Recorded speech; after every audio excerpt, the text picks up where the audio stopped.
রাত্র 2টার পরে যদি আমার আপনার ঘুম ভেঙে যায়, তাহলে আল্লাহ পাক রব্বুল আলামিনের কাছে দুইটি দোয়া আপনি করবেন। দুইটি দোয়া আপনি যদি করেন, তাহলে ইনশাআল্লাহ আল্লাহ পাক রব্বুল আলামিন আপনার যে কোনো হাজত আমার আল্লাহ পূরণ করে দিবেন। মনে রাখতে হবে, ওই সময় ঘুম ভাঙ্গাটা এটা আল্লাহ পাক রব্বুল আলামিন স্বয়ং আমার আল্লাহ আপনাকে মেসেজ দিয়েছেন। আর ওই সময় আপনি আল্লাহ তাআলার কাছে যা চাইবেন আমার আল্লাহ তাই দিয়ে দিবেন আপনাকে।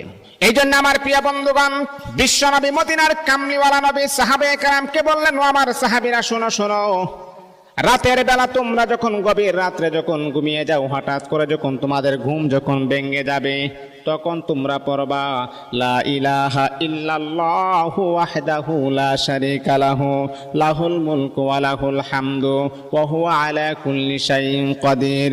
আলহামদুলিল্লাহ, সুবহানাল্লাহ, ওয়া লা ইলাহা ইল্লাল্লাহু আল্লাহু আকবার, লা হাওলা ওয়া লা কুওয়াতা ইল্লা বিল্লাহ।